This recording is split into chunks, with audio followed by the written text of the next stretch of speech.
Hello students, welcome back. आज से हम क्वेश्चन बैंक को डिस्कस करने वाले हैं। महाराष्ट्र स्टेट बोर्ड ने कुछ दिनों पहले एक क्वेश्चन बैंक रिलीज किया हुआ है कि बोर्ड्स में किस टाइप के क्वेश्चन एक्सपेक्टेड है।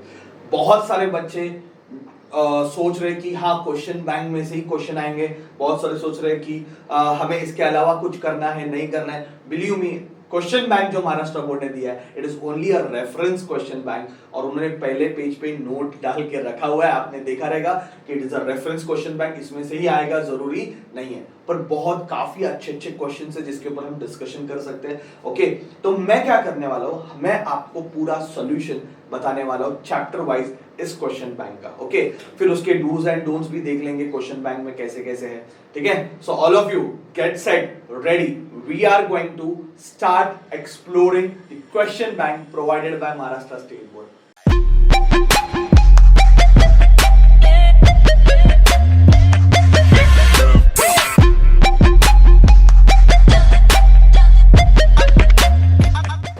Question bank explore करने से पहले see to that you are knowing the chapter. That is very important. See, मैं आपको चैप्टर नहीं पढ़ा रहा हूँ। अगर आपको चैप्टर नहीं आता है तो मेरे प्राइम शिक्षा का जो वेबसाइट है, पोर्टल है, उसमें मैंने सारे चैप्टर्स को बहुत अच्छे से पढ़ाया है। सारे वीडियोस मैंने उसमें अपलोड किए हुए हैं। तो you can go to Prime Shiksha, you can prepare your chapter. यहाँ पे हम डायरेक्टली सम सॉल्व करने वाले, डायरेक्टली हम क्वेश्चन को एक्सप्लोर करने वाले। So I am not going to teach you in sequence circular motion और रोटेशनल डायनामिक्स जो चैप्टर है, मैं पूरा आपके साथ डिस्कस नहीं करने वाला हूं। मैं सिर्फ और सिर्फ क्वेश्चन बैंक के जो क्वेश्चंस है उसको एक्सप्लेन करने वाला हूं। तो अगर आपको चैप्टर नहीं आता है तो you may find it difficult. Chapter नहीं आ रहा और ये सब रैंडमली चल रहा है तो आपको डिफिकल्ट लगेगा। तो see to that before watching this video आप चैप्टर थोड़ा प्रिपेयर करो, फॉर्मूले लर्न करो, और फिर ये वीडियो देखो जिसमें मैंने क्वेश्चन बैंक को एक्सप्लोर किया हुआ है। ठीक है बच्चों, तो चलो फिर स्टार्ट करते हैं सबसे पहले पार्ट से।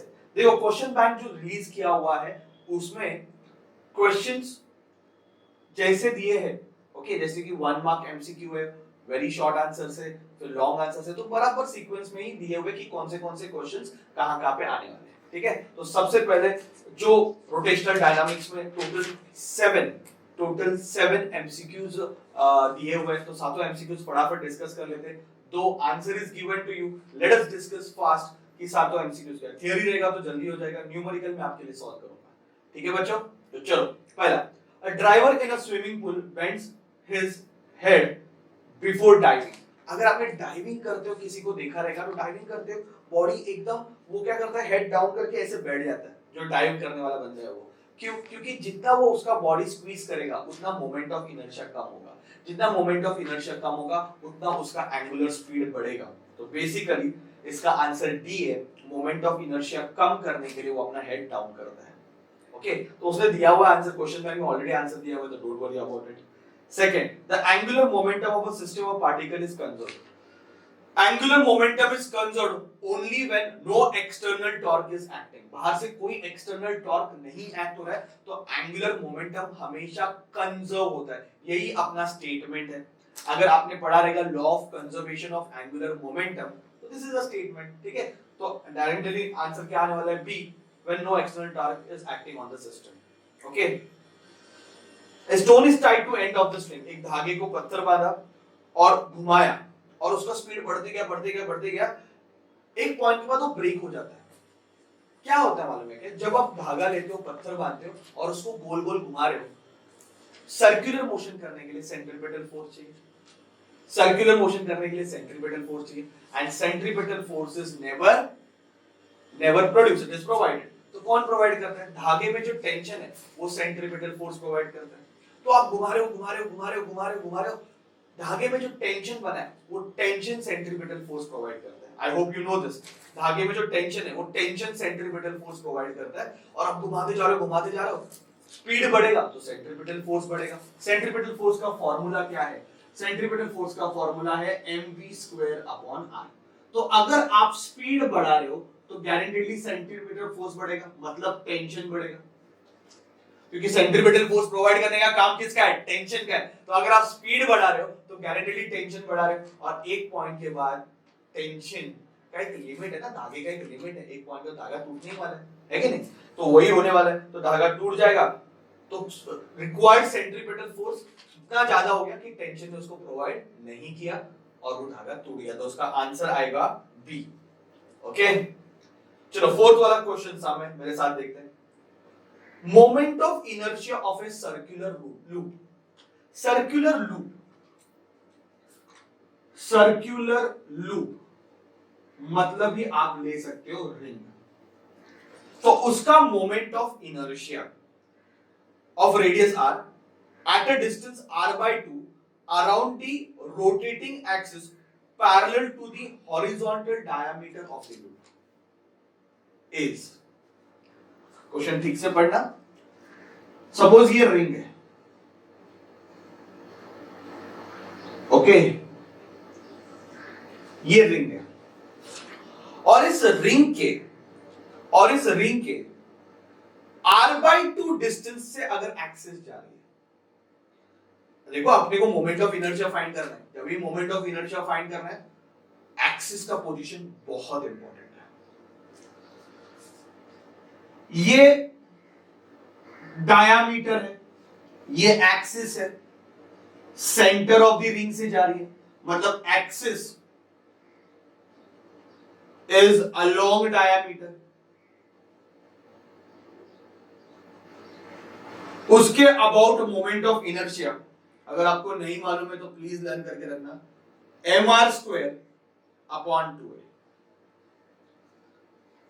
मोमेंट ऑफ इनर्शिया एक्सिस कहां से पास हो रहे, रिंग के डायामीटर से पास हो रहे, तो moment of inertia mr² upon 2, ये फॉर्मूला आपको लर्न होना चाहिए। अभी बोल रहा है अगर एक्सिस r/2 डिस्टेंस से जा रही है और इस एक्सिस को पैरेलल है, अभी एक्सिस r/2 डिस्टेंस से जा रही है, मतलब किसी इस पॉइंट से, तो चलो ये पॉइंट C है और ये पॉइंट O है, तो एक्सिस r/2 डिस्टेंस से जा रही है, तो h is equal to r/2, h is equal to r/2। तो उसके अबाउट मोमेंट ऑफ इनर्शिया क्या है, देखो डायामीटर वाला अपने को लर्न करके रखना है कि एक्सिस अगर डायामीटर से जाएगी, फॉर्मूला क्या है मोमेंट ऑफ इनर्शिया का, mr² अपॉन 2। अभी उसने बोला कि एक्सिस r/2 डिस्टेंस से जा रही है, तो उसके अबाउट मोमेंट ऑफ इनर्शिया कितना है, तो मुझे लग रहा है पैरेलल एक्सिस थ्योरम लगाओगे। पैरेलल एक्सिस थ्योरम हमको आता रहेगा IO is equal to IC plus MH²। मैंने पहले ही बोला पूरा चैप्टर एक बार देख लेना, सारे फॉर्मूले लर्न करना, तो ही आपको ये समझ में आएगा कि क्या, क्योंकि question bank is I am exploring, I am not teaching you directly. Okay, तो याद रखो फॉर्मूले आपको पता है, इसका formula mr² / 2 plus mr² bye 4 हो जाएगा, क्योंकि h की वैल्यू r/2 है, इसका एलसीएम 4 है, ऊपर मिलेगा 3mr²। तो बच्चों ऑप्शन आ जाएगा बी 3/4 mr²। तो हमने क्या किया, एक लर्न किया और दूसरा पास किया हुआ है।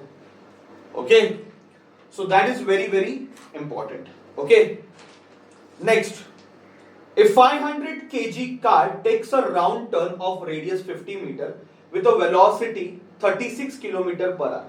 The centripetal forces, direct sum है, आप लोग भी कर सकते हो, सिर्फ फॉर्मूला बेस्ड सम है। This is your 5th question I am discussing. उसने दिया है कि कार का मास कितना दिया है, 500 kg, ओके, एंड उसने रेडियस कितना बनाया, 50 मीटर, और उसकी वेलोसिटी है 36 किलोमीटर पर आवर, और हमें फाइंड करना है सेंट्रीपिटल फोर्स कितना है। What is the centripetal force? तो सेंट्रीपिटल फोर्स का डायरेक्ट फॉर्मूला है बच्चों, क्या फॉर्मूला है, mv² अपॉन r। सारे वैल्यूज दिए, आपको सब्स्टिट्यूट करना है, सॉल्व करना है।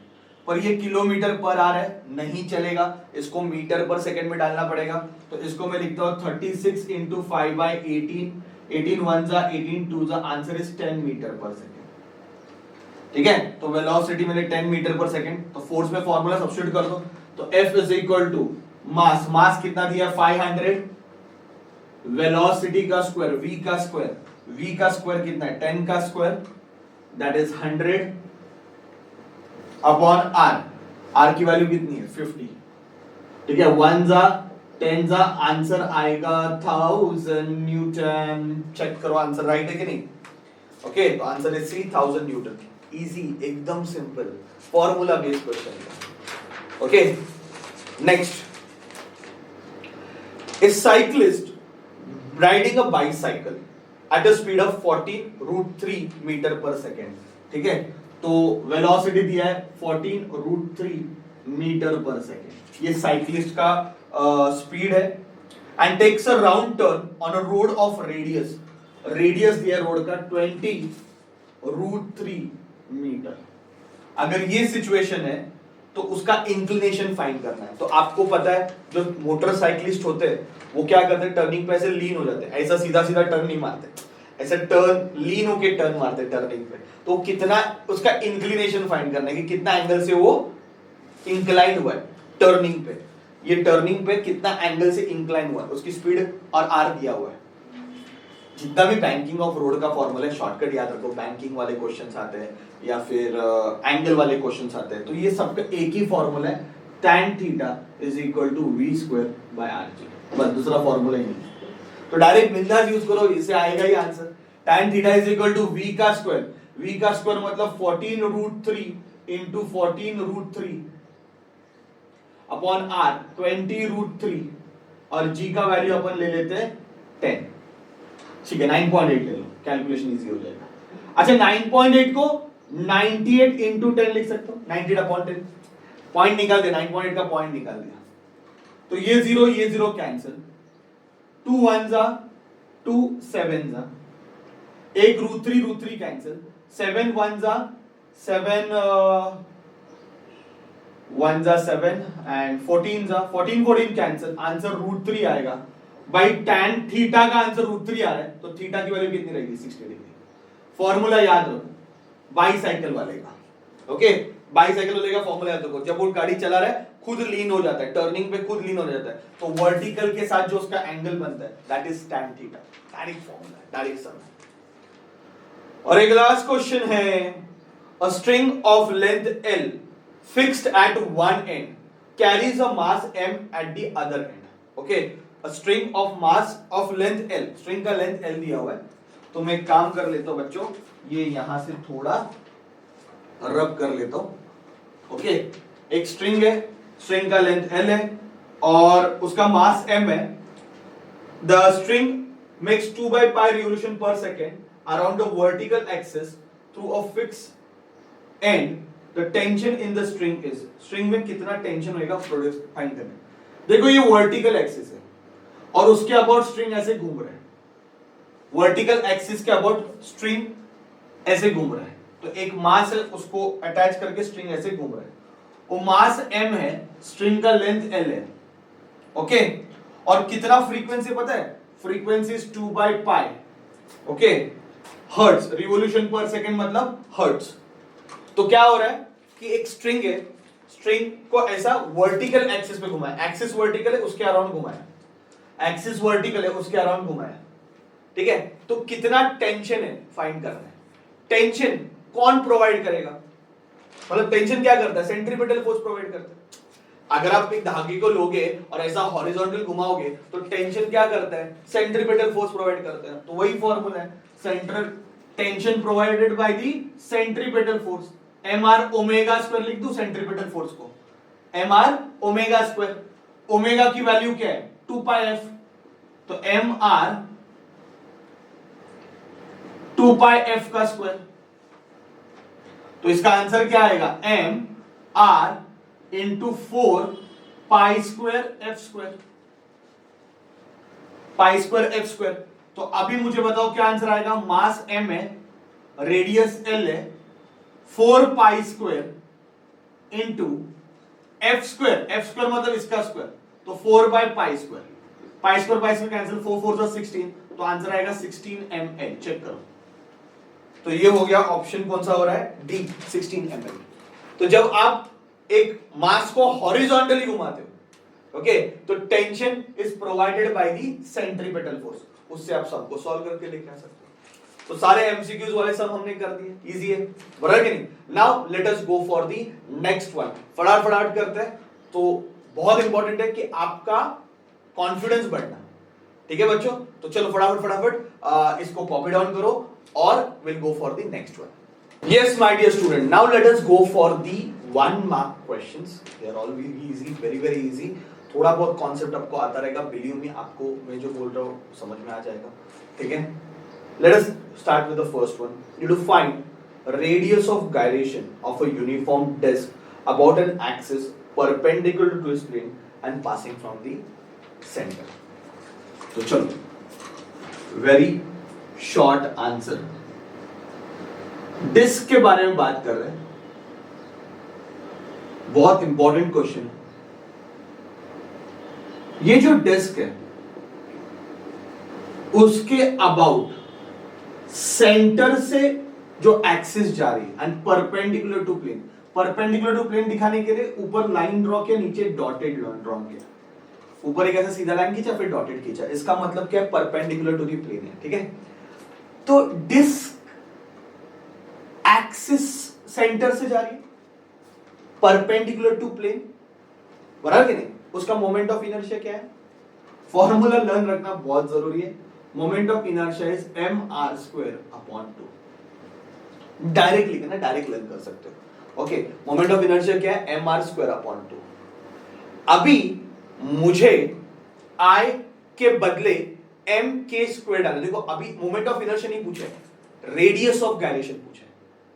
क्या पूछा है, find the radius of gyration. तो जब भी रेडियस ऑफ गायरेशन फाइंड करना है, बहुत सिंपल है, I के बदले आप mk² डाल दो, बराबर नहीं, तो ये m कैंसिल हो जाएगा, k will be r/√2 and that is your answer for 1 mark। Easy. चलो फिर पहला हो गया। Does the angle of banking depend upon mass of vehicle? Angle of banking mass of vehicle पे डिपेंड करता है क्या? Answer is no। Angle of banking is independent of mass of vehicle। आप डेरिवेशन एंगल ऑफ बैंकिंग का जब derivation करोगे उसमें मास cancel हो जाता है, सामने से मास पे डिपेंड नहीं करता, एंगल ऑफ बैंकिंग मास पे डिपेंड नहीं करता है, ठीक है बच्चों। Next, during ice ballet while in outer round why do dancer outstretch there arms and legs. Okay, अभी जो डांसर्स है, ओके, जो बैले डांसर जो गोल गोल घूमते हैं, तो बाहर की तरफ अपना हाथ लेके जाते हो, पैर थोड़ा फैला देते हैं, okay. Why they do so, why in they are in the outer round, outer round के टाइम पे वो अपना हाथ स्ट्रेच क्यों करते हैं, पैर थोड़े स्ट्रेच क्यों करते हैं, क्योंकि जैसे अब हाथ स्ट्रेच करोगे, पैर स्ट्रेच करोगे, मोमेंट ऑफ इनर्शिया बढ़ेगा, ओके। मैं शॉर्ट में लिखता हूं, moment of inertia will increase which decreases angular velocity। उससे एंगुलर स्पीड कम हो जाएगी, मतलब जब उनका हाथ अंदर रहता है, पैर अंदर रहता है, तो स्पीड ज्यादा रहता है। तो जैसे हाथ फैलाएंगे, आउटस्ट्रेच करेंगे, लेग्स फैलाएंगे, तो गारंटेडली क्या होगा, स्पीड कम हो जाएगा and this will avoid slipping, है तो वो स्लिप हो जाएंगे, ओके, इतना हाई स्पीड पे। तो अवॉइड स्लिपिंग, आउट राउंड के टाइम पे लोग क्या करते हैं, हाथ स्ट्रेच करते हैं। तो that will be your answer, okay. तो इन शॉर्ट मैंने आपको लिख के दिया, state principle of conservation of angular momentum, textbook में मिल जाएगा answer, you can refer to textbook, it's a theory answer. When no external torque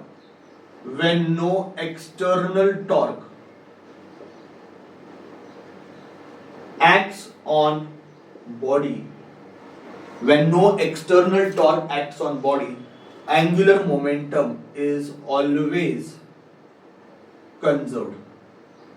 मतलब एंगुलर मोमेंटम हमेशा कंजर्व होता है, कांस्टेंट रहता है, if no external torque is acting. Very very important law, very important law. सिर्फ statement लिखना है बच्चों, तो आप टेक्स्ट बुक वाला टेक्स्ट स्टेटमेंट लिख सकते हो, ठीक है। चलो अभी सम्स आ रहे हैं, fifth some. Two bodies have their momentum of inertia I and 2I respectively about the axis of rotation. If the kinetic energy of rotation are equal, then what is the ratio of their angular velocity? चलो फिर, ये तो काफी simple सी चीज होगी, okay. Question अच्छे से पढ़ो। बात कर रहे हैं दो बॉडीज की, let us right body 1, body 2। इसका बॉडी 1 का इनर्शिया I है, बॉडी 2 का इनर्शिया 2I है, बराबर है। दो बॉडीज है, एक का इनर्शिया I है, दूसरे का इनर्शिया 2I है। ओके, दोनों का काइनेटिक एनर्जी सेम है, ये पंच लाइन है। इसका काइनेटिक एनर्जी 1 ले लो, इसका काइनेटिक एनर्जी 2 ले लो। तो दोनों के एंगुलर स्पीड का रेशियो क्या रहेगा, ये क्वेश्चन पूछा है। एंगुलर वेलोसिटी का रेशियो क्या रहेगा, ये क्वेश्चन पूछा है। हमें ओमेगा 1 अपॉन ओमेगा 2 फाइंड करना है। सम का पंच क्या है कि दोनों का काइनेटिक एनर्जी सेम है, मतलब kinetic energy of first body and kinetic energy of second body is same. अभी kinetic energy of rotating body का फॉर्मूला अगर आपको याद नहीं रहेगा तो अटक गए। फॉर्मूला जबान पे रखना बहुत जरूरी है। रोटेटिंग बॉडी का काइनेटिक एनर्जी क्या रहेगा, तो it is half I omega square, तो हाफ I1 ओमेगा स्क्वायर, और यहां पे क्या आएगा, half I2 omega 2 square. Half half cancel होएगा, ये I सब्स्टिट्यूट करो इनटू ओमेगा 1 स्क्वायर, I2 के बदले 2I सब्स्टिट्यूट करो इनटू ओमेगा 2 स्क्वायर। I और I कैंसिल हो गया, तो omega 1 upon omega 2 the whole square is equal to कितना आएगा, 2। तो ओमेगा 1 अपॉन ओमेगा 2 क्या आ जाएगा बच्चा, √2। So that is your answer, √2। ठीक है, वो भी फाइंड कर लिया, इजी है। तो ऐसे इजी क्वेश्चन है, पर आपके कॉन्सेप्ट क्लियर होने चाहिए 2 मार्क के लिए। थोड़ा मैंने इसको एलॉबरेट किया प्रेजेंटेशन के लिए, आप इसको शॉर्टकट में भी कर सकते हो क्योंकि 1 मार्क का क्वेश्चन है। ठीक है, next, a hollow sphere has a radius 6.4 metre. Radius sphere का दिया है 6.4 metre. Okay, what is the minimum velocity required by a motorcyclist to complete at the bottom to complete the circle. तो ये तो learn करने वाली चीज है, याद रखो। मोटरसाइकिलिस्ट जो भी है, ओके, बॉटम में उसकी वेलोसिटी रूट ऑफ 5rg होनी चाहिए, लर्न करके रखना, और टॉप पे वेलोसिटी रूट ऑफ rg होनी चाहिए। वर्टिकल मोशन, जब भी इस मोटरसाइकिल को वर्टिकल मोशन करना है तो बॉटम की velocity root of 5rg minimum होनी चाहिए। मैक्सिमम चल जाएगी, मिनिमम रूट ऑफ 5rg होनी चाहिए। इससे ज्यादा होगी थोड़ा चल जाएगा, पर कम नहीं होनी चाहिए। तो रूट ऑफ 5rg रहेगा, यहां पे वेलोसिटी रूट ऑफ 5rg रहेगा तो ये टॉप पे पहुंचेगा, और रूट ऑफ rg यहां पे रहेगा तो वापस बॉटम में पहुंचेगा। तो ये मिनिमम कंडीशन याद रखो वर्टिकल सर्कुलर मोशन में, root of 5rg and root of rg। ठीक है, तो चलो फिर v is equal to root of 5rg, ये फॉर्मूला लगा दो। तो रूट ऑफ 5 इंटू r की वैल्यू 6.4, g की वैल्यू 9.8। अब बच्चों इसको ऐसे रख देते हैं, 5 इंटू 9.8 इज 49। इसको आप एक काम करो यार, लॉग से सॉल्व करो, that will be more better. Okay, ज्यादा हेक्टिक मत बनाओ इस चीज को। ठीक है, तो इसको मैं ऐसे सॉल्व कर देता हूं, v is equal to root of, अच्छे से करना है तो 5 इंटू 64 इंटू 9.8 को मैं 98 लिखता हूं इंटू 10⁻²। इधर का पॉइंट निकाला, इधर का पॉइंट निकाला, जस्ट मुझे जैसे लग रहा है मैं सॉल्व कर रहा हूं, आप आपके हिसाब से सॉल्व करो। रूट ऑफ, जैसे 64 का रूट क्या मालूम है, 64 का रूट है 8, 64 का रूट 8 है। 98 मतलब 49 2 जा 98, तो इंटू 7 बाहर निकालो, 2 अंदर ही बचेगा, 2 5 जा कितना हो जाएगा 10, तो root of 10 into 10⁻⁻1। Root of 10 आप ले सकते हो 3.13। ओके, इसको मल्टीप्लाई करो, आपको आंसर गारंटेडली मिलेगा 17.7 metre per second. 17.7 metre per second. एक बार चेक करो, इसको 3.14 लिया तो भी चलेगा, 3.14 लो, तीनों को मल्टीप्लाई करो, 17.7 के आसपास आंसर आना चाहिए। ठीक है बच्चों, चलो और बहुत सारे सम्स है इसमें, ये तो हो गया 6 सम, सारे पॉइंट्स नोट डाउन करो, चाहिए तो आप इसका स्क्रीनशॉट ले लो। ओके, नोट डाउन करो, जितना लिख के करोगे उतना अच्छा है। Okay, let us go for the next 7th question जो आपके सामने है। सो 7th सम बच्चों, a bend in a level road has a radius of 100 metre, find the maximum speed which a car turning this bend may have without skidding if the coefficient of friction between the tire and road is 0.8। Simple यार, मतलब कुछ sum में मजेदार चीज नहीं है। Bend in a level road of radius 100 metre, 100 metre radius है। Okay, find the maximum speed with which car is moving. Maximum speed find करना है कार का, you have to find v max। Okay और coefficient of friction दिया हुआ between the road and tyre is 0.8। देखो मैं आपको दो चीज बोलता हूं, जब भी रोड वाले सम आते हैं, मोटरसाइकिलिस्ट और ऐसा मतलब कार वाले, रेलवे वाले, तो उसमें दो ही चीज है। एक तो ये फॉर्मूला लगाओ tan theta is equal to v square upon rg, जिसको आप लिख सकते हो v root of rg tan theta, एक ही फॉर्मूला है। ओके और यू कैन राइट ये वाला formula v is equal to root of mu rg। ये दो फॉर्मूले ना बच्चों, याद रखो, यही यूज होते हैं। मतलब कोएफिशिएंट वर्ड यूज हुआ सम में, कोएफिशिएंट ऑफ फ्रिक्शन ऐसा वर्ड यूज हुआ, तो मैक्सिमम टाइम आपको इससे ही आंसर मिल जाएंगे, v is equal to root of mu rg। और angle of banking, angle of inclination, motorcyclist होने, कार होने तो, रेलवे का होने तो ये फॉर्मूला लगाओ। तो इसको अच्छे से नोट डाउन करके रखना। तो इसमें क्या हो रहा है, एक हॉरिजॉन्टल रोड है और एक टर्न है जिसका रेडियस दिया 100 मीटर। ओके उस टर्न पे कार को टर्न मारना है। ओके तो उसकी मैक्सिमम स्पीड कितनी होनी चाहिए, ठीक है, तो v max फाइंड करना है। तो कोई भी फाइंड करेगा, फॉर्मूला लर्न रहेगा तो बात करता हूं म्यू rg, तो रूट ऑफ म्यू की वैल्यू कितनी है 0.8, r की वैल्यू कितनी है 100, g की वैल्यू आप ले लो 9.8 है कि नहीं। एक जीरो इसमें डाल दो, एक जीरो इसमें डाल दो, तो ये हो जाएगा रूट ऑफ 8 इंटू 98। ओके इसको आप लिख सकते हो 4 2 जा 8, इसको आप लिख सकते हो 49 2 जा, है कि नहीं।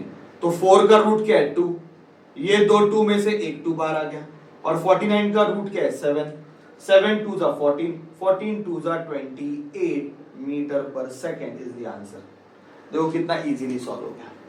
तो क्वेश्चन बैंक में जो क्वेश्चंस दिए really they are very good. Okay ऐसे टाइप के क्वेश्चन आप एक्सपेक्ट कर सकते हो एग्जाम में। ओके तो मैंने 1 मार्क के एमसीक्यूज और 1 मार्क के जो क्वेश्चंस है उसको मैंने सॉल्व कर दिया है। ओके इसके आगे 3 मार्क 2 मार्क वाले क्वेश्चंस है वो भी मैं सॉल्व करता हूँ, but let us make a different video for it. Okay अभी हम इस पे रुक जाते हैं। ये हम रोटेशनल डायनामिक्स का पार्ट 1 है, इसमें हमने 1 मार्क के क्वेश्चन कवर किए। टेक्स्ट बुक पे ध्यान रखो कौन से सेगमेंट से ज्यादा क्वेश्चंस पूछ रहे हैं। ओके उस हिसाब से अपने को प्रिपेयर करना है, थोड़ा स्मार्ट वर्क भी करो तो गारंटेडली आपको क्या बोलते हो इसको, कॉन्फिडेंट डेवलप होगा।